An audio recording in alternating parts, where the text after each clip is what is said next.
Hello. और बच्चों, आप लोग कैसे हो?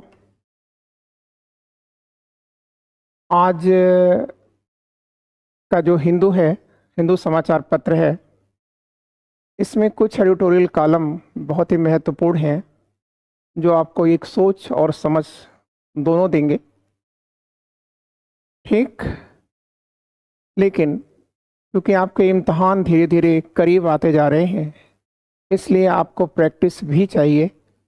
तो नेचुरली कल से आपके बीच कुछ क्वेश्चन जाएंगे। वैसे आज भी मैं मेंस का कुछ क्वेश्चन दूंगा, जहां से आप प्रैक्टिस करेंगे।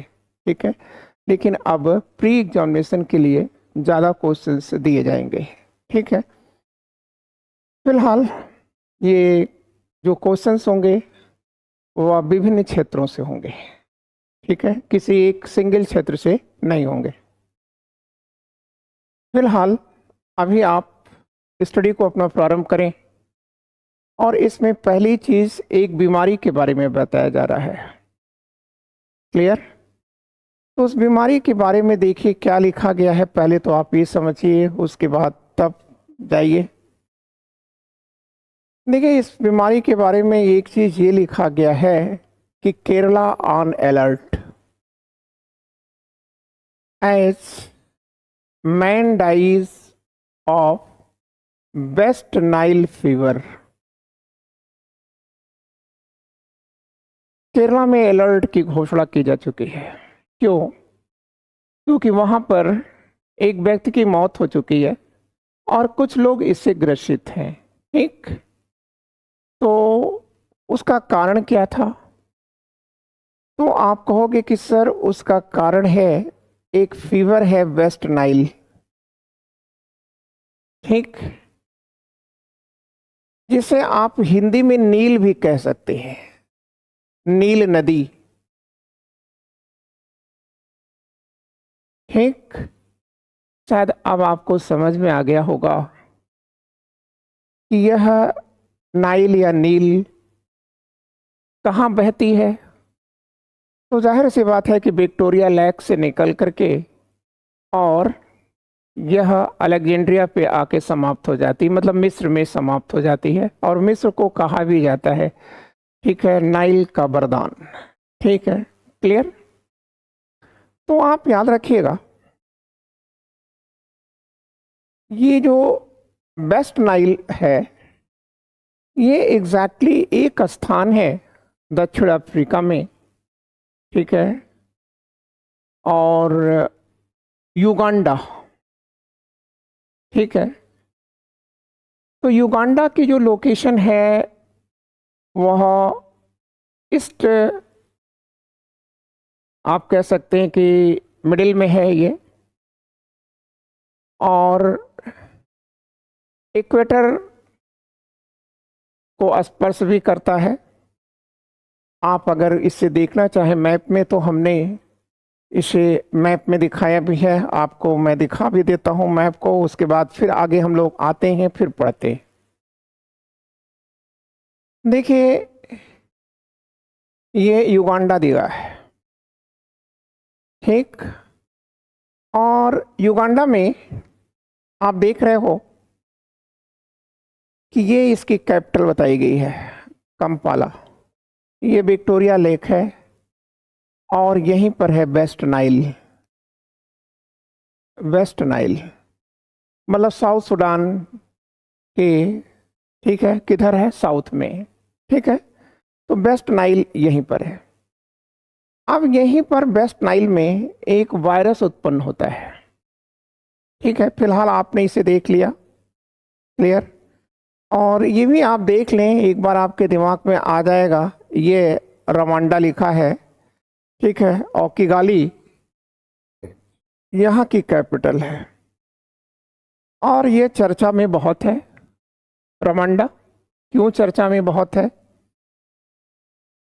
क्योंकि यूके ने, अर्थात ब्रिटेन ने, यहाँ पर मतलब रवांडा प्लान के तहत रवांडा के साथ एक समझौता किया था। ठीक है। तो जो रवांडा प्लान है, ठीक है, वहाँ पर नावारोका यहाँ के प्राइम मिनिस्टर हैं। ठीक है।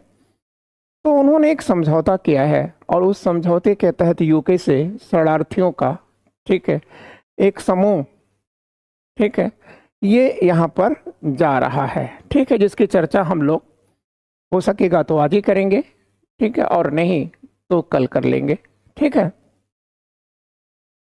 तो एग्जैक्टली मेरा उद्देश्य है आपको उतना ही दिया जाए जितना आप अच्छी तरह से कर लें, ठीक है, कुछ भी छूटेगा नहीं, क्योंकि ऐसा नहीं है कि हम आज जो नहीं दे पाए उसे छोड़ जाएंगे, नहीं, ठीक है, करंट आपका स्ट्रांग होगा, ये मेरा वादा है।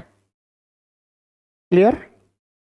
तो अभी फिलहाल आपने युगांडा को देख लिया, ये विक्टोरिया को भी देख लिया आपने, विक्टोरिया लेक को भी देख लिया, ये वेस्ट नाइल भी आपने देख लिया, और आपने जाना कि यही वेस्ट नाइल से एक वायरस उत्पन्न होता है जिसका नाम भी वेस्ट नाइल है, ठीक।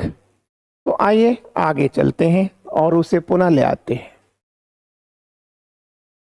तो देखिए, अब यहाँ पर बात ये कह जा रही है कि ये जो वेस्ट नाइल है, इसी से यहाँ पर एक व्यक्ति की मौत हुई है। देखिए लिखा है, the Kerala government issued N alert in the state on Tuesday against well Nile fever, a mosquito born viral infection, ठीक है, यह मच्छर के काटने से उत्पन्न होने वाली एक बीमारी है, ठीक। तो अब कौन सा मच्छर है, क्या है, वो तो बाद में देखेंगे। फिर कह रहा है कि 1 death and 8 cases were reported from Kozhikode, ठीक है, Malappuram and Thrissur district in recent days. Clear? अब इसमें कौन मरा, कैसे मरा, ये तो आपका मतलब नहीं है, लेकिन यहाँ लिखा हुआ कि 70 ईयर्स ओल्ड एक मैन की, ठीक है, यह डेथ हुई है, ठीक है। तो खैर ये कोई मतलब नहीं आपके लिए। अब यहाँ पर भी कोई मतलब नहीं है, मेडिकल कॉलेज में भेज दिया, ये सब कोई मतलब नहीं है। ये मिनिस्टर क्या कर रहा है, ये भी कोई मतलब नहीं है। हाँ, हेयर आपके लिए यहाँ पर होता है कि ये जो बेल नाइल है, इसका सिम्टम्स क्या है। तो भाई देखो, हाई फीवर दिखता है, सिर दर्द होता है, हेडेच होता है, ठीक है, गले में भी स्टिफनेस रहती है, ठीक है, और फिर कोमा की स्थितियां भी आ सकती हैं, ठीक है, और इसके साथ साथ मसल्स पेन होता है, वीकनेस होती है, और पैरालिसिस होने के भी चांसेस होते। तो ये चीजें आपने यहाँ पर देख लिया। फिर कह रहा है कि इसके जो लक्षण हैं वो ठीक वैसे ही हैं जैसे जापानी इंसेफ्लाइटिस के हैं, लेकिन ये भी कह रहा है कि 80% लोगों में इसका सिम्टम्स दिखता भी नहीं है। क्लियर? अब यहां ये बता रहा है कि यह किस मच्छर के काटने से होता है, ठीक है। तो कह रहा है क्यूलेक्स स्पीसीज के जो मच्छर होते हैं उन्हीं के काटने से यह बीमारी होती है। अब कह रहा है कि WHO मतलब वर्ल्ड हेल्थ ऑर्गेनाइजेशन ये क्या कह रहा है कि ये मच्छर के काटने से हो रहा है, तो बता दिया है। और कह रहा है कि ये जो मच्छर है यह किस में रहता है, बर्ड्स में। ये जो मच्छर काटता है तो इसका वायरस जो होता है ये बर्ड्स में उत्पन्न हो जाता है, और बर्ड क्या होती है, वो रिजर्वर बन जाती है। तो आइए हम इसको एक डायग्राम से देख लेते हैं तो हम अच्छा कर जाएंगे। हाँ, एक चीज आप याद रखिएगा, नीचे ये भी लिखा हुआ है कि वेस्ट नाइल के लिए अब तक कोई मेडिसिन नहीं है और कोई वैक्सीनेशन अवेलेबल नहीं है, ठीक। ये आप देखिए, क्या है कि इसका ट्रांसमिशन कैसे होता है, ये ट्रांसमिट कैसे करता है। तो देखिए, transmission cycle of West Nile virus, ठीक। यहां लिखा है रिजर्वर होस्ट है, ये पक्षी जो है इसका रिजर्वर होस्ट है, ठीक। अब लेकिन वेक्टर कौन है, वेक्टर जिसमें वायरस रहता है, जिसके द्वारा फैलता है, वो वेक्टर हुआ। तो वेक्टर ये क्यूलेक्स है, ठीक है। क्यूलेक्स मॉस्किटोज है, ये लिखा हुआ मॉस्किटोज। फिर अब ये देखिए, इसने किसको काटा, ठीक है ना, इस बर्ड को काटा, बर्ड में आकर के रिजर्व हो गया। फिर ये बर्ड में रिजर्व है, अब बर्ड के द्वारा भी और मच्छर के द्वारा भी ये किसको हो रहा है, मनुष्य को हो रहा है, और ये घोड़े को हो रहा है। क्लियर। लेकिन एक चीज आप याद रखिएगा,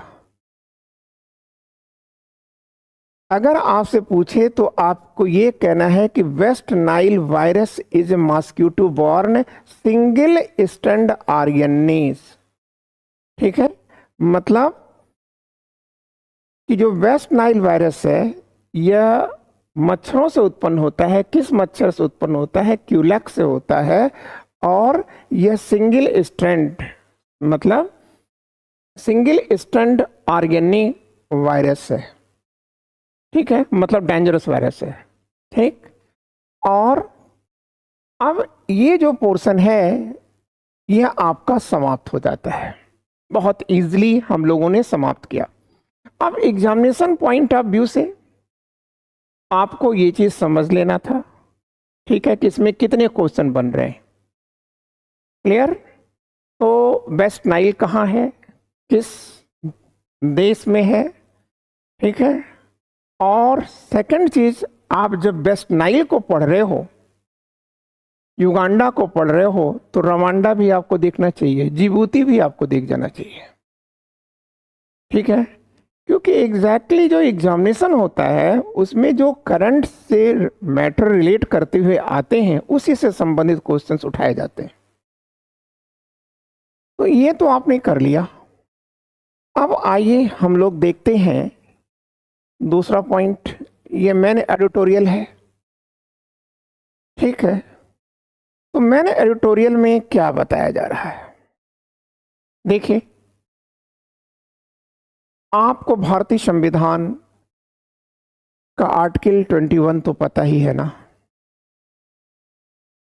वहां 21 में हमें एक डिग्निटी के साथ जीवन जीने का अधिकार तो दिया गया है, लेकिन आप याद रखिएगा हमें डिग्निटी के साथ मरने का भी अधिकार होना चाहिए। आत्महत्या को हम कभी भी, ठीक है, क्या कर सकते हैं, कानूनी रूप नहीं दे सकते, ठीक है।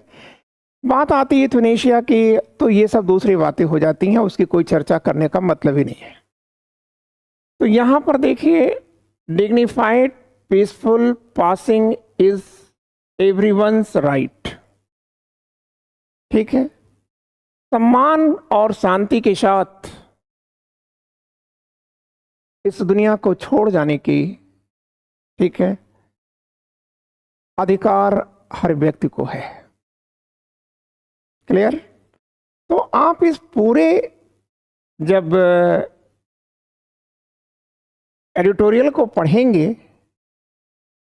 तो आपको वहां मिलेगा केवल 2 घटनाएं, वहीं से शुरू करता है ये।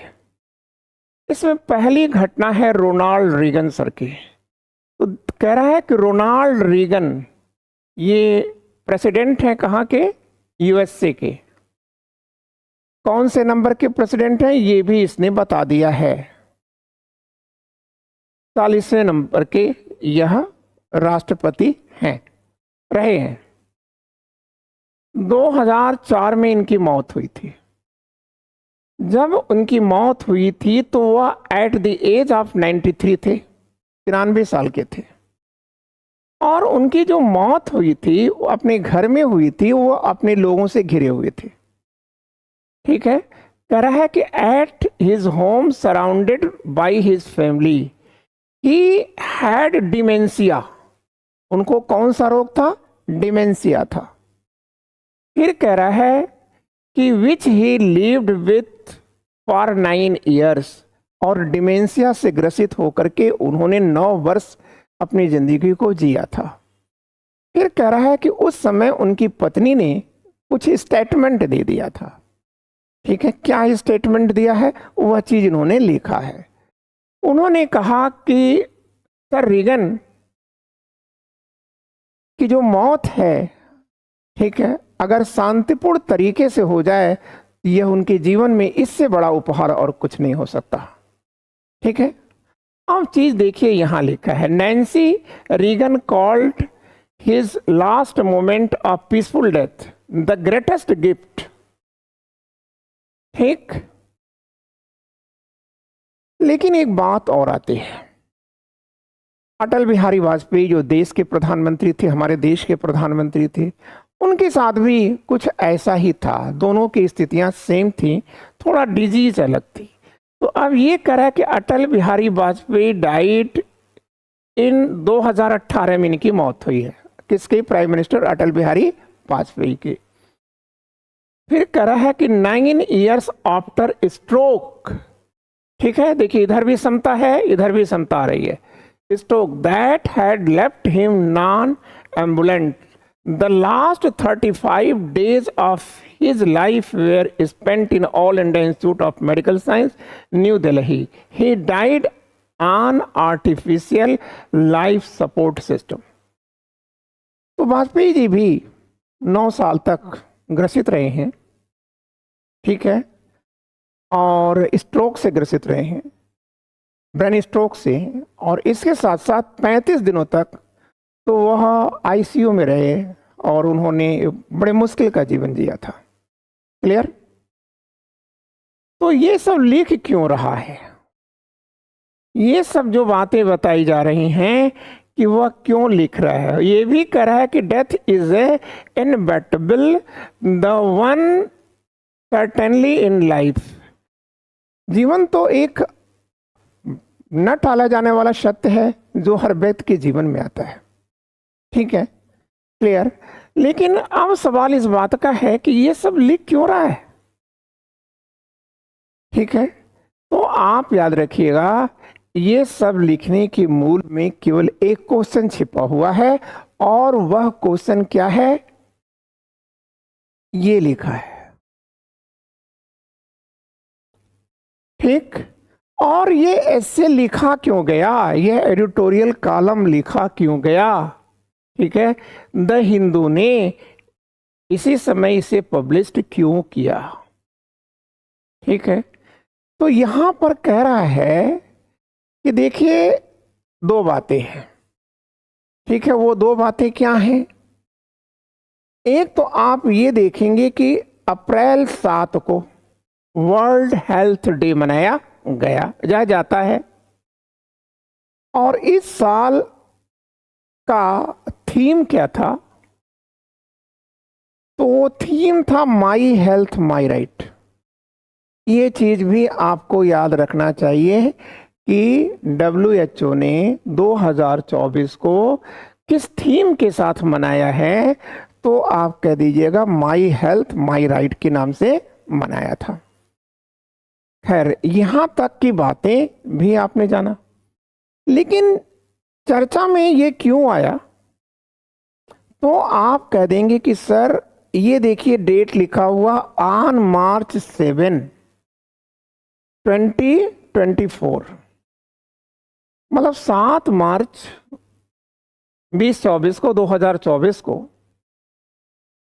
सुप्रीम कोर्ट के chief justice honourable DY Chandrachud sir ने, ठीक है, कुछ फैसला दिया था। उसी फैसले पर ये आया है, ये आपका बना है। तो फर्स्ट चीज ये है कि ये फैसला इन्होंने क्या दिया।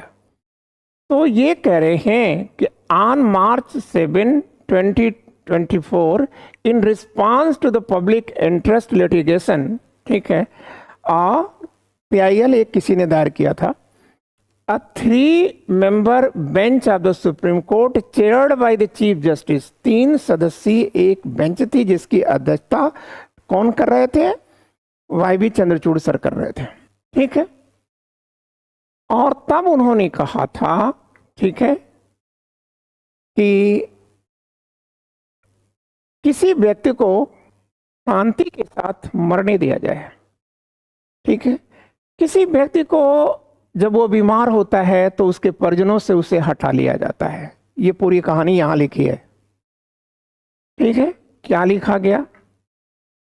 देखिए, बात ये होती है कि मैं आपको एक पिक्चर दिखाता हूं, उसके बाद तब मैं आपसे बात करता हूं। आप ये देखिए, एक आईसीयू ठीक है यूनिट आपको दिखाई जा रही है। इसमें आप क्या देख रहे हैं? सब मशीनें लगी हुई हैं, इसी पर एक बेड है। अब कोई मान लीजिए कि बीमार है, बुजुर्ग है, अब इसको यहां पर लेटा दिया गया, ये बंद हो गया। अब वह अपने परिजनों से नहीं मिल सकता। क्लियर? तो आप बताइए यह क्या है? अपने अंतिम समय में, अपनी जीवन की अंतिम सांस के समय, ठीक है, जब वो मरने की स्थिति में है तो उसको अपनों से बेगाना कर दिया गया। ठीक है, तो इसे उपयुक्त नहीं माना जा रहा है। ठीक है, अब ये देखिए, ये जो पेशेंट है ये तो अंदर है, क्लियर, लेकिन इसके जो साथ में है, इसके परिवारीजन हैं, वो फिजिकली भी परेशान हैं, इकोनॉमिकली भी उनके साथ मतलब ठीक व्यवहार नहीं होता, सामाजिक दृष्टिकोण से भी उनके साथ स्थितियां ठीक नहीं होती। तो ऐसी स्थिति में जब ये बंदा इस दुनिया से अलविदा होता है तो वह अपने आश्रितों को भी, ठीक है, बहुत परेशान करके जाता है। तो जाहिर सी बात है कि ये इसकी जो मौत होगी, ये मौत सुकून की मौत नहीं होगी। ठीक, क्लियर? अब यह सुकून से मौत की ओर बढ़े, इसके लिए उन्होंने क्या कहा? अब आइए, अब पुनः देखिए।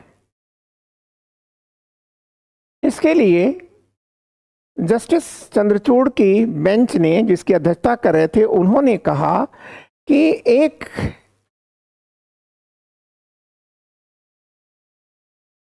ये देखिए, पैलिएटिव केयर बनाया जाना चाहिए। क्या बनाया जाना चाहिए? पैलिएटिव केयर बनाया जाना चाहिए।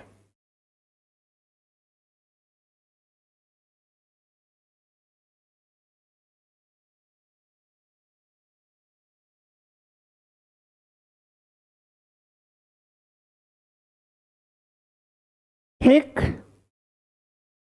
तो देखिए, ये पैलिएटिव केयर क्या है? किसी व्यक्ति को जब वह अपने दुर्दिन में है तो, और ये घोषित भी हो चुका है कि वह लंबे समय तक नहीं चल पाएगा, कुछ दिन ही है उसके जीवन, तो ऐसी स्थिति में उसको एकदम एकाकी न किया जाए, अपित या तो उसके घर में या किसी नर्सिंग होम में या किसी पैलिएटिव जो हाउस है उसके अंदर, मतलब आप कह सकते हैं कि ये एक स्थल है जहां पर ऐसे लोगों को रखा जाता है। पैलिएटिव हाउस, ठीक है, एक स्थल है। ठीक है, तो इसमें कई चीज़ें आ सकती हैं, चाहे वो घर भी हो, घर में रहते हुए भी आपको मेडिकल फैसिलिटीज़ मिले, नर्सिंग मिल जाए, या आप किसी अस्पताल में आते जाते रहें। ठीक है, ये सब चीज़ें भी होता है।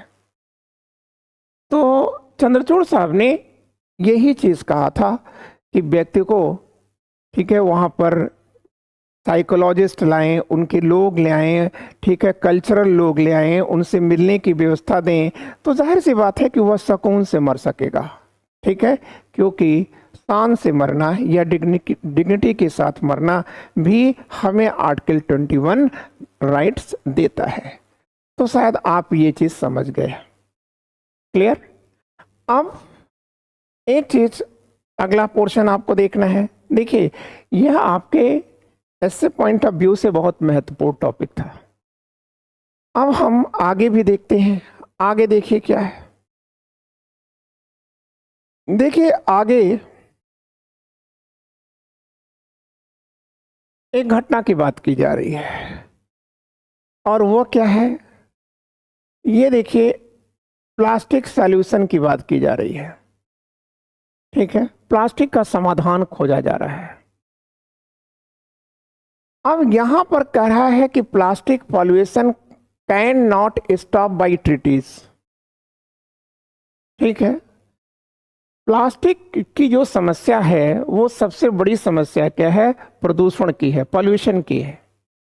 तो कह रहा है कि ये जो प्लास्टिक पॉल्यूशन है यह संधि और समझौते से नहीं हो सकती, समाप्त नहीं हो सकता। ये इसके लिए हमें प्लास्टिक का विकल्प तलाशना होगा।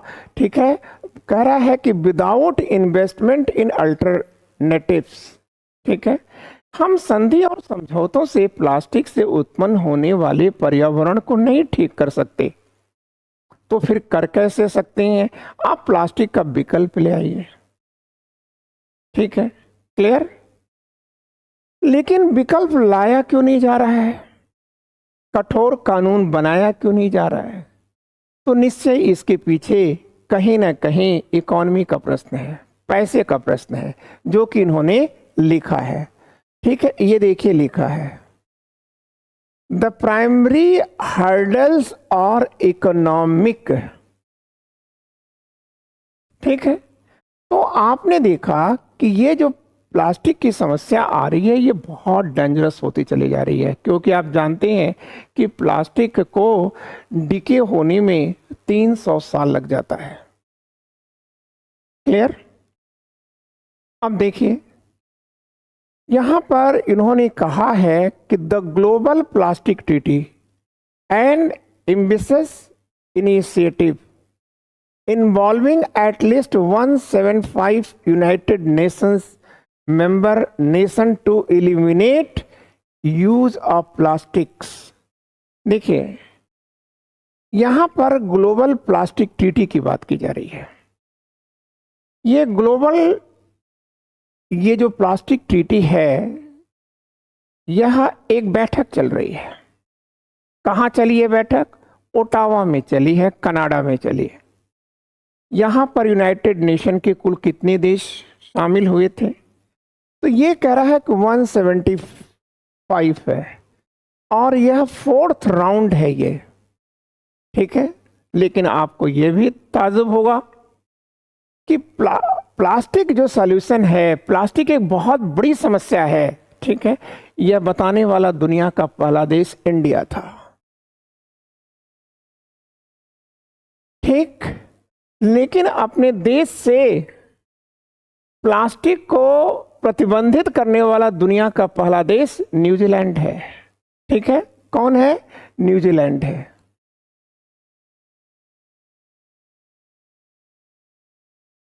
ये भी आपने जान लिया, इंडिया और न्यूजीलैंड। अब आप यहां पर एक चीज देखिए, ठीक, यहां पर लिखा भी है 4th राउंड की ये बैठक हो चुकी है, लेकिन कह रहा है कि the goal is to finalize legal document by the end of 2024 with a timelines when countries must agree to the curb plastic production। ठीक है, अब देखिए ये कह रहा है कि जो 5वां राउंड की बैठक होगी वह नवंबर 2024 में होगी और दक्षिण कोरिया का एक शहर है, ठीक है, उसको कहीं लिखा हुआ है, इन्होंने ये लिखा हुआ है बुसान, यहाँ पर होगी और यहीं पर एक कानूनी दस्तावेज पर हस्ताक्षर हो जाएगा, ऐसा उम्मीद है। लेकिन आप याद रखिएगा इसमें जो सबसे बड़ी बाधा है, दुनिया के देश इसमें शामिल हो रहे हैं, इस दुनिया के जो देश इसमें शामिल हो रहे हैं सभी जानते हैं कि प्लास्टिक मानवता के लिए बहुत डेंजरस चीज है, लेकिन फिर भी उस पर रोक क्यों नहीं लगाई जा पा रही है, क्योंकि आप याद रखिएगा, ठीक है, कि जैसे जो गरीब राष्ट्र हैं वहाँ पर जो प्लास्टिक है यह गरीब आदमियों के लिए, जैसे सड़कों के किनारे जो लोग काम कर रहे हैं उनके लिए एक घर बन जाता है, झुग्गी झोपड़ियाँ बन जाती है, बरसात में बचने का ये तरीका बन जाता है और दूसरी बात यह है कि पैकिंग वेकिंग के कामों के लिए इसका प्रयोग खूब होता है। ठीक है, अब इसका जो विकल्प आएगा वो विकल्प मान लीजिए कि जूट है, क्लियर, फाइबर है, ठीक है, और इसके साथ जैसे रस्सियां हैं, ये सब हो सकती हैं, इसके विकल्प के रूप में हो सकते हैं। और कांच हो सकता है, कांच की बॉटल्स आप ले लीजिए, ठीक है। तो ये सब चीज़ें ये बेहतर इसके विकल्प हो सकते हैं, ठीक है। लेकिन ये गरीबों की पहुंच से बाहर हो जाएगा, बहुत महंगी चीज़ें हैं। लेकिन एक चीज़ ये भी कह रहा है कि इसका सबसे पहले यूज तो इंडिया ने किया कि इसे बैन किया जाना चाहिए, लेकिन आज इंडिया थोड़ा पीछे हट रहा है। किसके साथ पीछे हट रहा है? जो ऑयल प्रोड्यूसिंग कंट्रीज हैं, जहां पर रिफाइनरीज हैं, वे लोग के साथ इंडिया पीछे हो रहा है। इसको लागू करने में कुछ समय चाह रहा है। तो कौन कौन ये देश हैं? सऊदी अरबिया है, अमेरिका है, रसिया है और इंडिया है, ईरान है, ठीक है। इनका ये कहना है कि भाई आप डेडलाइन मत दे दीजिए, ठीक है, हाँ हम भी इसको प्रतिबंधित करेंगे लेकिन डेडलाइन इसको मत दीजिए। ठीक, इसके साथ साथ प्लास्टिक पर बैन लगाने के लिए कुछ जो मेडिटेरियन यूरोप के कुछ ऐसे देश जो मेडिटेरियन सी पर हैं, वो भी अफ्रीकन देशों के साथ मिलकर के वो कह रहे हैं कि भाई देखो, हम मानते हैं कि यह गलत है, इस पर बैन होना चाहिए, लेकिन एक काम करो कि आप इसे ले जाओ 2040 तक के ले जाओ, मतलब 2024 तक के आसपास की कोई डेट फिक्स कर लो और फिर वहाँ पर आप इस पर प्रतिबंध लगाओ, ठीक है। वैसे इनका कहना है कि हम लोग इस पर कोशिश कर रहे हैं। देखिए यहाँ लिखा है कि collision of African country supported by several Europeans in A favour of year around 2040, clear. तो ये सब चीजें आपने यहाँ पर देख लिया। अब इसके बाद का एक जो पॉइंट है, ठीक है, वो क्या है? In the year that the plastic treaty was mooted in 2022। अब भारत के बारे में कहा जा रहा है कि भारत ने अब तक इस प्लास्टिक पर बैन लगाने के लिए क्या कार्य किया। तो वो चीज कह रहा है कि देखिए, India brought into effect the plastic waste management amendment rules, ठीक है। देखिए भारत में 2021 में मतलब 2021 में क्या कर रहा है? एक एक्ट ला रहा है। कौन सा एक्ट ला रहा है? Plastic waste management amendment rules ले आ रहा है, ठीक है, ये ले आ रहा है। कौन सा रूल? तो आप कहोगे कि प्लास्टिक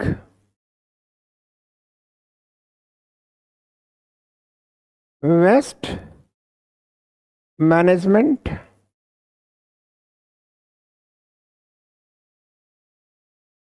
अमेंडमेंट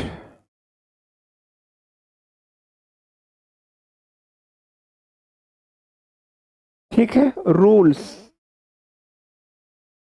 ये कब लाया था? 2021 में। तो इसके तहत, इस रूल के तहत क्या हुआ? भारत में 19 प्रकार के पॉलीथीन का प्रयोग रोक दिया गया, ठीक है। फिर भी दूध की जो बॉटल्स हैं उस पर रोक नहीं लगाई गई है। और एक चीज भारत में और किया गया कि जो मोटी प्लास्टिक है, ठीक है, पतली प्लास्टिक पर तो उन्होंने रोक लगा दिया, लेकिन जो मोटी प्लास्टिक है उसके लिए कुछ है, वो मुझे पता नहीं है, आप उससे देख लीजिएगा, ठीक है। मोटी प्लास्टिक पर इन्होंने रोक नहीं लगाया था। एग्जैक्टली ऐसा क्यों है भाई? प्लास्टिक तो प्लास्टिक, ऐसा तो है नहीं कि पतली वाली जो है जल्दी सड़ जाएगी, वो तो और नहीं सड़ेगी और डिके नहीं होगी। तो इन्होंने एग्जैक्टली मोटी प्लास्टिक पर क्यों नहीं रोक लगाया? जाहिर सी बात है कि जब मोटी प्लास्टिक होगी तो ये महंगी होगी, जब महंगी होगी तो इसके खरीदार कम होंगे, और जब खरीदार कम होंगे तो जाहिर सी बात है कि जो इसे बनाने वाला उद्योग है वह उद्योग हतोत्साहित हो जाएगा। ठीक है, और यह उद्योग जब हतोत्साहित होगा तो अपने आप इसका विकल्प तलाशा जाएगा। ठीक है, लेकिन फिलहाल यह एक सपना है, ऐसा कुछ हो नहीं पाया। ठीक है, तो भारत में कौन से प्लास्टिक पर प्रतिबंध लगाया? सिंगल यूज्ड प्लास्टिक पर ही भारत में प्रतिबंध लगाया गया है। ठीक है, अब ठीक है, अगली जो बात हम आपसे करेंगे वो देखिए, वह बात है रवांडा को लेकर है। ठीक, तो ये जो एग्जैक्टली रवांडा है ये है क्या? अभी हमने बताया था, ठीक है, कि विक्टोरिया जो लेक है उसके बगल में, या आप कह सकते हैं युगांडा के साउथ वेस्ट में एक छोटा सा देश है। वैसे तो ये पिछले कुछ दिनों से उसकी इकॉनमी बहुत ही रैपिडली बढ़ रही है। ठीक है, 13 मिलियन इसकी पॉपुलेशन है, और इसे रवांडा को किस नाम से जाना जाता है? Country of 1000 hills. ठीक है, 1000 पहाड़ियों का देश के नाम से रवांडा को जाना जाता है। ठीक है, तो अब सवाल यहाँ पर है कि इस रवांडा में, ठीक कह रहा है, देखिए कह रहा है, how is the UK deporting migrants to Rwanda. ठीक, तो यूके ने अपने देश में रहने वाले जो अवैध प्रवासी हैं उनको रवांडा कैसे निकाला, क्यों निकाला? ठीक है, तो आप याद रखिएगा। ठीक है, अब यूके में प्रवासी आए, कौन से प्रवासी? तो आप कहेंगे इलीगल माइग्रेंट। ठीक है, अवैध प्रवासी अनेक देशों से भाग कर आए। ठीक है, क्यों आए ब्रिटेन में? तो आप कहेंगे कि ब्रिटेन में सर एक अच्छी जिंदगी को जीने के लिए आए थे। क्लियर? लेकिन अब जब उनकी वीज़ा ख़त्म हो गया, या वो बिना वीज़ा के ही घुस गए थे, ठीक है, इंग्लिश चैनल को पार कर लिए और वो घुस गए, बोट के द्वारा पार करके, और वो घुस गए। फिलहाल जैसे भी आए, अब उन्हीं को ब्रिटेन क्या कह रहा है? अप्रवासी कह रहा है। और दूसरा रीजन क्या है? ये जो लोग हैं, ये जो मानव है ना, उसकी तस्करी भी करते थे। क्लियर? तो ऐसी स्थिति में स्मगलिंग मतलब मानव का ही व्यापार करते थे, उनके अंगों का भी व्यापार करते थे। तो सब मिलाकर के प्राइम मिनिस्टर ऋषि सुनक ने रवांडा के जो प्राइम मिनिस्टर हैं वो कौन है? नावारोको। ठीक है, नावारोको, ये लिखा होगा इधर में। ठीक है, अच्छा, ये प्रेसिडेंट लिखा है पाउल, ठीक है, कगामी। तो पाउल कगामी है ये।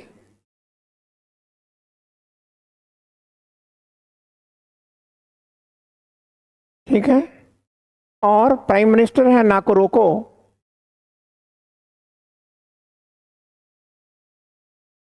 ठीक है, अब वो कह रहा है कि इनसे एक समझौता हुआ था, जिसे क्या कहा जाता है? जो प्राइम मिनिस्टर जो है नाकोरोको, या जो यहाँ के प्रेसिडेंट हैं कगामी, ये क्या कह रहे हैं कि ये जो हमारे यहाँ जो उनको शेल्टर दिया जा रहा है, यह रवांडा प्लान के तहत हो रहा है। ठीक, तो यहां पर आपको एक चीज याद रखना है, मतलब आप कह सकते हैं एग्जामिनेशन पॉइंट ऑफ व्यू से आप 2 पॉइंट याद रखिए। एक तो आप ये देखिए कि रवांडा प्लान क्या है। ठीक है, इसी रवांडा प्लान के तहत ही इनको क्या किया गया है? बसाया गया है। ठीक है, और ब्रिटेन किस एक्ट के द्वारा इनको निकाल रहा है, मतलब भेज रहा है, तो आप याद रखिएगा वो है the voluntary return scheme, the voluntary return scheme, जिसे BRS कहा जाता है, वॉलंटरी रिटर्न स्कीम। ठीक है, तो इसी वॉलंटरी रिटर्न स्कीम के तहत इनको रवांडा भेजा जा रहा है। ठीक है, तो ये है क्या? तो आप कहेंगे कि सर ये कोई नया नियम नहीं है। ये जो नियम है ये बना था 1999 में, और ये ब्रिटेन की जो गृह मंत्रालय है, या आप कह सकते हो होम ऑफिस है, इसने 1999 में ही बना लिया था, और इसके लिए एक विशेष फंड बनाया गया था, और वो है यूरो रिफ्यूजी फंड। ठीक है, उसी के तहत यह बना लिया गया था। क्लियर? अब इसमें यह तय हुआ है कि देखिए, अभी अभी फिलहाल इमीडिएट यूके ने रवांडा को 200 मिलियन क्या दिया है, पाउंड, ये रवांडा को दिया है। वैसे यह जो सम आएगा वो 600 मिलियन पाउंड का होगा। ठीक है, लेकिन अब प्रश्न आता है कि क्या रवांडा ने ऐसा पैसा लेकर के किया है या पैसा पाने के लिए किया है? तो आप कहेंगे कि नहीं, प्राइम मिनिस्टर नाकोरोको ने कहा कि ऐसा नहीं है, वह रवांडा प्लान के अंतर्गत है। अब रवांडा प्लान क्या है इसे हम लोग बाद में देखेंगे। ठीक है, क्योंकि वीडियो लंबी हो रही है, और कल मेरी कोशिश है कि आपको कुछ अन्य क्लासेस भी दिए जाएं। ठीक है, जिसमें संभव है कि साइंस एंड टेक्नोलॉजी के क्लासेस भी आपको मिलेंगे। ठीक है, और मैं यहाँ आपको एक चीज़ और बताना चाहूँगा कि आप एक क्वेश्चन नोट कर सकते हैं, जिस पर आप कर सकते हैं, अपनी मेहनत कर सकते हैं, फिर हम इसका नरेशन कर देंगे। कह रहा है कि व्हाट इज बैलेंस्ड फर्टिलाइजेशन, संतुलित उर्वरक क्या है? ठीक है, फिर से देखिए बात को, ये मेंस के लिए एक छोटा सा क्वेश्चन मैंने आपके बीच में रख दिया है। ठीक है, बाद में इसे क्वेश्चन रूप दिया जाएगा। ठीक है, लेकिन कह रहा है कि व्हाट इज बैलेंस फर्टिलाइजेशन, संतुलित उर्वरक क्या है? क्लियर? कार्बन फार्मिंग से हमने जोड़ा है मैटर को, इसमें कार्बन फार्मिंग भी जुड़ेगा। Discuss the importance of neem coated urea, नीम लेपित यूरिया के महत्व पर भी चर्चा करें। क्लियर? और एक चीज आप ये कर लिए, एक क्वेश्चन आप और लिख लीजिए। ठीक, वह क्वेश्चन क्या है कि जो साउथ चीन सी है वो भारतीय सिक्योरिटी के लिए कैसे एक खतरा है? ठीक है, मतलब आप चाहें तो लिखें, how the South China Sea situation unfold will be critical to Indian security. Clear? तो आप ये दो क्वेश्चन पर थोड़ा सा माथापंची करेंगे, देन हम आपको इसे समझाएंगे। ठीक है, आज इतना ही। Thank you, wishing all the luck, good day.